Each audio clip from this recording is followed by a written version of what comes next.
پھر لڑکی کا باپ مجبور ہوتا ہے بیٹی اگر تو تیار ہے تو پھر میں بھی تیار ہوں, میں بھی اپنی آخرت برباد نہیں کرنا چاہتا. اور اس باپ نے اپنی بیٹی کا نکاح اللہ کے رسول کے بھیجے ہوئے اس قاصد حضرت جلیبیب سے اپنی بیٹی کا نکاح کر دیا. اس بیٹی کا بیان ہے کہ جلیبیب سے اللہ کے نبی نے مجھے جو نکاح کرایا ہے, اس جلیبیب نے مجھے اتنا پیار دیا کہ میری زندگی ایک مثال بن گئی. جلیبیب کے ساتھ میرے نکاح میں اللہ نے وہ برکتیں رکھی تھی جس کا تصور ہم نہیں کر سکتے تھے. تو میرے پیارے ساتھیوں, حکم رسول دیکھو, شادی کے اندر آسانیاں پیدا کرو, اپنی بچیوں کے لیے بھی اور اپنے بیٹوں کی شادیوں میں بھی آسانیاں پیدا کرو. اللہ کے نبی نے فرمایا سب سے بابرکت نکاح وہ ہے جس کے اندر خرچہ سب سے کم ہو. حدیث دیکھ رہے ہیں, سب سے بابرکت نکاح وہ ہے, سب سے زیادہ برکت والا نکاح وہ ہے جس میں خرچہ سب سے کم ہو. اس کا الٹا مفہوم کیا ہوگا؟ آپ نے کبھی سوچا؟ اس کا الٹا مفہوم نکالو تو کیا ہوگا؟ سب سے زیادہ برکت والی شادی وہ ہے جس میں خرچہ سب سے کم ہو. تو اس کا مطلب کیا ہوا؟ جس شادی میں خرچہ جتنا زیادہ ہوگا اس شادی میں برکت اتنی ہی کم ہوگی. آج دیکھ لو, بڑے بڑے خرچ کرنے والے اور بڑے بڑے میرج ہال بک کرنے والے, لاکھوں روپے کا ڈیکوریشن کرانے والے, بڑے بڑے میرج ہال بک کرا کے اپنی بیٹیوں کی شادی کرنے اور بیٹوں کی شادی کرانے والوں کو آپ دیکھو گے شادیاں زیادہ دن ٹکتی نہیں ہیں, فوراً 1-2 سال کے بعد طلاقوں کی نوبتیں آ جاتی ہیں. کیوں؟ برکت کیوں نہیں ہو رہی ہے؟ وہ نکاح کا تصور ہی ختم ہو گیا ہے. اللہ کے نبی کے زمانے کا نکاح دیکھیے آپ, آپ تصور کریں گے ایسا نکاح؟ ایک عورت آئی اور اللہ کے نبی کے پاس آ کر بیٹھ گئی. اس کے نہ باپ تھے, نہ بھائی تھا, کوئی نہیں تھا, چچا کوئی نہیں تھا. اب وہ چاہتی تھی کہ میں اللہ کے رسول کی بیوی بن جاؤں, میرا نکاح اللہ کے رسول کے ساتھ ہو جائے. وہ آئی, اللہ کے رسول چند صحابہ کے ساتھ بیٹھے ہوئے تھے. تصور کیجئے آپ, دیکھیے ادھر, اللہ کے نبی کے پاس آئی اور بیٹھ گئی. اللہ کے نبی نے کہا کیوں, تم کیسے آئی ہو؟ تو کہتی ہے انی احب لک, اے اللہ کے رسول میں اپنے آپ کو ہبہ کر رہی ہوں, یعنی میں آپ کے ساتھ نکاح کرنا چاہتی ہوں. اللہ کے نبی خاموش رہے. اس نے دوبارہ کہا, آپ پھر خاموش رہے. اس نے تیسری بار کہا اللہ کے رسول میں آپ سے شادی کے لیے آئی ہوں, نکاح کرنا چاہتی ہوں. تو صحابی بیٹھے ہوئے تھے بغل میں, کہتے ہیں اللہ کے رسول یہ عورت 3 بار کہہ چکی میں آپ سے نکاح کرنا چاہتی ہوں, آپ کچھ بول ہی نہیں رہے. ارے کرنا ہو تو کریے, نہیں کرنا ہو تو جواب دے دیجئے. آپ نے کہا کہ نہیں میں تو نہیں کر سکتا, میری کافی ہے, اب مجھے ضرورت نہیں ہے کسی اور بیوی کی, اب میں شادی نہیں کر سکتا. تو جھٹ سے وہ صحابی جو بیٹھے تھے کہنے لگے اللہ کے رسول آپ کو ضرورت نہیں ہے لیکن مجھے تو ضرورت ہے, اگر آپ نہیں کر سکتے تو میرے ساتھ کر دیجئے. وہیں بیٹھے, تصور دیکھیے, پہلے وہ آپ سے کرنا چاہتی, آپ نہیں میں تو نہیں کر سکتا, تو پھر میرے ساتھ کرا دیجئے. تو اللہ کے رسول نے اس عورت سے پوچھا دیکھو میں تو نہیں کر سکتا, یہ تم سے کرنا چاہتے ہیں, تم بھی ایک نظر ان کو دیکھ لو, اگر یہ پسند ہو تو تم ان کے ساتھ کر سکتی ہو اگر تمہیں ضرورت ہے. تو وہ کیا کہتی ہے, آئی تو تھی آپ کے لیے, لیکن اگر آپ نہیں کر رہے ہیں تو کوئی بات نہیں, زبردستی تھوڑی ہوتی ہے شادی. اگر آپ نہیں کر رہے ہیں تو کوئی بات نہیں, مجھے تو گھر بسانا ہے, اس کے ساتھ ہی میں کر لوں, آپ کر سکتے ہیں اس کے ساتھ میرا نکاح. اللہ کے رسول نے کہا یہ عورت تیار ہو گئی اس کے ساتھ شادی کرنے کے لیے, تو آپ نے اس عورت سے نہیں پوچھا تیرے باپ ہیں کہ نہیں, لڑکے کو کیا دیں گے, کپڑا کتنا دیں گے, سونا کتنا ملے گا, ساڑی کتنی ملے گی, چادر کتنی ملے گی. آپ نے یہ سوال لڑکی سے نہیں کیا, عورت سے نہیں کیا. عقل مند لوگوں سنو, اللہ کے رسول نے فوراً اس صحابی کی طرف دیکھا اور کہا سنو, وہ تیار ہے تم سے شادی کرنے کے لیے, لیکن تم بتاؤ کہ تم اپنی بیوی کو کیا دو گے, تمہارے پاس مہر دینے کو کیا ہے. سب سے پہلا سوال صحابی سے، وہ تیار ہے لیکن نکاح بغیر مہر کے نہیں. پہلے یہ بتاؤ کہ تم اپنی بیوی کو مہر کیا دو گے؟ تو مہر کا نام سنا تو فوراً کہنے لگا ما عندی شیء، جب کچھ ہے ہی نہیں تو دوں گا کیا؟ کیا یہ تصور کر سکتے ہیں آپ شادی کا؟ اس کے پاس کچھ نہیں ہو، شادی کرنا چاہ رہے ہیں. کیا ہمارے پاس ہے؟ ہم لوگ کیا کہتے ہیں؟ پہلے اپنے پیروں پہ کھڑے ہو جاؤ پھر شادی کریں گے. پہلے گھر تو بنوا لو، پہلے کاروبار تو کر لو، پہلے کوئی بزنس تو کر لو، پہلے نوکری تو لگ، بعد میں شادی کریں گے. آ گئی تو کھلائیں گے کیا؟ اللہ کے رسول نے اس صحابی سے پوچھا کہ تم مہر کیا دو گے؟ کہنے لگے کچھ نہیں ہے میرے پاس. اللہ کے نبی نے فرمایا جاؤ اپنے گھر میں تلاش کرو، شاید کوئی چیز مل جائے مہر دینے کے لیے. کہا ہاں ٹھیک ہے جا رہا ہوں. گیا گھر، اپنی ماں سے، اپنی بہن سے اور جو گھر میں ہوتے ان سے پوچھا کہ کچھ ہے؟ سب نے جواب دیا کچھ نہیں ہے. کہا کیوں؟ کہ شادی کرنا چاہتا ہوں، مہر دینے کے لیے کچھ نہیں ہے. گھر میں بہت کچھ ڈھونڈا چاہتا، کچھ نہیں ملا. آیا کہا اللہ کے نبی صلی اللہ علیہ وسلم گھر میں نے بہت کچھ ڈھونڈا، کچھ ملا ہی نہیں، ہے ہی نہیں، میں کیا دوں گا، ہے ہی نہیں میرے پاس مہر دینے کو. اللہ کے نبی صلی اللہ علیہ وسلم نے پھر اس کو دوبارہ بھیجا. حدیث کے الفاظ دیکھیے، آپ نے کہا التمس خاتما من الحدید، لوہے کی انگوٹھی ہی مل جائے تو وہی لے آؤ، سونے کی نہیں، چاندی کی نہیں، لوہے کی انگوٹھی. آج 2 روپے میں ہمارے میلے میں مل جائے گی. لوہے کی انگوٹھی مل جائے تو وہی لے آؤ، جاؤ. وہ صحابی پھر دوبارہ اپنے گھر گئے، بہنوں سے پوچھا، بھائیوں سے پوچھا، ماں سے پوچھا، سب نے جواب دیا ہے ہی نہیں. لوہے کی انگوٹھی بھی نہیں ملی. یعنی 5 روپے اس زمانے میں، 5 روپے اس زمانے میں تو کچھ اور، اتنا بھی نہیں تھا ان کے پاس کہ وہ لوہے کی انگوٹھی خرید سکیں. آتے ہیں اور کہتے ہیں ما وجدت خاتما من الحدید، اے اللہ کے رسول مجھے لوہے کی انگوٹھی بھی نہیں ملی اور اتنا ہے نہیں میرے پاس کہ لوہے کی انگوٹھی خرید سکوں. نہیں ہے. مایوس ہو گئے. اللہ کے نبی نے کہا تعجب ہے، تمہارے گھر میں کچھ نہیں ہے اور چلے نکاح کرنا ہے، لوہے کی انگوٹھی بھی نہیں ہے، پھر مہر کیا دو گا؟ کہتا ایک چیز ہے، یاد آیا. اب دیکھیے یاد بھی آئی تو کیا چیز یاد آئی، آپ کو بھی ہنسی آئے گی. کہا کیا ہے؟ بولو بولو جلدی بولو، کیا ہے؟ کہتا عندی ازار، ایک لنگی ہے میرے پاس، تہبند لنگی. اللہ کے نبی نے کہا اچھا جا جا جا اسی کو لے آؤ. تو کہا اللہ کے رسول کیوں؟ ارے وہی تم اپنی ہونے والی بیوی کو مہر میں دے دو لنگی. کہا اللہ کے رسول اس کو دے دوں گا تو باندھوں گا کیا میں؟ وہی تو پہن کے سوتا ہوں میں، وہی تو گھر میں رہتا ہوں تو وہی تو پہنتا ہوں میں. تو اللہ کے رسول نے کہا وہ پرانی لنگی ہے کہ ہاں.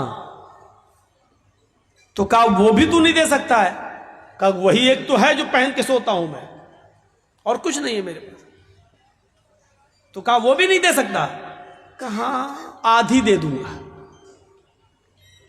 اس کو پھاڑ دیتا ہوں، آدھی دے دیتا ہوں. تو اللہ کے رسول نے کہا پھر آدھی اس کے کس کام کی ہے؟ جب تو لنگی کو آدھا کر دے گا، 2 ٹکڑوں میں بانٹ دے گا اور آدھا اس کو دے گا تو آدھے اس کی کوئی کام کی نہیں رہے گی، اور پھر آدھی تیرے پاس رہے گی وہ بھی کسی کام کی نہیں رہے گی، پھر تو باندھ بھی نہیں پائے گا. ارے دینا تو پوری دے. اس نے کہا اللہ کے رسول آدھی میرے پہننے کے کام نہیں آئے گی لیکن بچھا کے بیٹھنے کے کام تو آ جائے گی. نہیں نہیں پوری تو نہیں دوں گا، چاہے نکاح ہو یا نہ ہو میرا، پوری نہیں دے سکتا. اوف، اتنا بھی نہیں. اور نکاح تصور کیجئے آپ، ہمارے زمانے میں ہو سکتا ہے کچھ نہ ہو نکاح؟ بنتے ہیں ہم اپنے آپ کو اہل حدیث، بنتے ہم اپنے آپ کو مسلمان، بنتے ہم اپنے آپ کو محمد رسول اللہ کے ماننے والے. اور محمد رسول اللہ کی یہ شادی جو آپ کروا رہے ہیں ایک صحابی کے ساتھ، تصور کیجئے ہمارے سماج میں نہیں ہے. کہا اللہ کے رسول ایک لنگی ہے آدھی دے سکتا ہوں. آپ نے کہا آدھی نہ تیرے کام کی نہ اس کے کام کی. بولا پوری نہیں دے سکتا. مایوس ہو گیا، بیٹھ گیا، جانے لگا. آپ نے کہا کہاں جا رہے ہو؟ جا رہا ہوں کھیتی کروں گا، کچھ باڑی کروں گا، کھیتی باڑی کروں گا، جا رہا ہوں، ہل چلاؤں گا، کھیت جوتوں گا، کام کروں گا، محنت کروں گا، کیا کروں گا یہاں. بڑے مشکل سے سوچا تھا کہ آئی ہے پریشان اس سے شادی ہو جائے گی، جب مہر میں اٹک گیا میں تو آپ نے کہا ادھر آؤ، اگر تیرے لیے محمد رسول اللہ کی شریعت نے بھی کوئی راستہ نہ نکالا تو کون راستہ نکالے گا؟ پھر تیرے لیے کون سا مذہب راستہ نکالے گا؟ پھر کون سا دین تیرے لیے راستہ نکالے گا؟ کیا کسی کے پاس کچھ بھی نہ ہو تو کیا اس کو شادی کرنے کا حق نہیں ہے؟ کیا اس کو اپنی پاکیزگی کے ساتھ زندگی گزارنے کا حق نہیں ہے؟ بیٹھو، بیٹھ گئے۔ آپ نے کہا یہ بتاؤ تمہیں قرآن کتنا یاد ہے؟ اور سنو مسلمانوں، چادر نہیں ہے، لوہے کی انگوٹھی نہیں ہے، کپڑا نہیں ہے، کرتا نہیں ہے، پیجامہ نہیں ہے، پورے گھر کا سرمائے میں ایک لنگی ہے، وہ بھی پرانی، اور وہ بھی پوری کی پوری دینے کے لیے تیار نہیں ہے۔ سونا نہیں، چاندی نہیں، کپڑا نہیں، دولت نہیں، ان سب چیزوں سے وہ دور تھا۔ لیکن جب اللہ کے نبی نے اس سے پوچھا کہ تمہیں قرآن کتنا یاد ہے بتاؤ، تو جھٹ سے بولا اے اللہ کے نبی قرآن میں ہمیں سورہ ملک یاد ہے، سورہ حشر یاد ہے، سورہ نبا یاد ہے، سورہ حاقہ یاد ہے، سورہ جمعہ یاد ہے، سورہ منافقون یاد ہے، سورہ قیامہ یاد ہے۔ آپ نے کہا کہ تمہیں اتنی صورتیں منہ زبانی یاد ہے؟ فرمایا ہاں۔ کہا پھر بھی کہہ رہے ہو کہ میرے پاس کچھ نہیں ہے، تمہیں یہ صورتیں یاد ہیں؟ کہا کیا تم یہ صورتیں اپنی ہونے والی بیوی کو سکھا دو گے؟ کیا اس کو بھی یاد کرا دو گے؟ کہا ہاں، اس میں کیا بڑی بات ہے، جو ہمیں یاد ہے وہ اس کو بھی یاد کرا دوں گا۔ آپ نے فوراً اس عورت سے کہا اے اللہ کی بندی، تیرے ہونے والے شوہر کے پاس مال نہیں ہے، سونا نہیں ہے، چاندی نہیں ہے، انگوٹھی نہیں ہے، کپڑا نہیں ہے، ساڑی نہیں ہے، زیورات نہیں ہے تجھے دینے کے لیے، لیکن ہاں اس کے پاس قرآن کی صورتیں جو تجھے یاد کرا سکتا ہے۔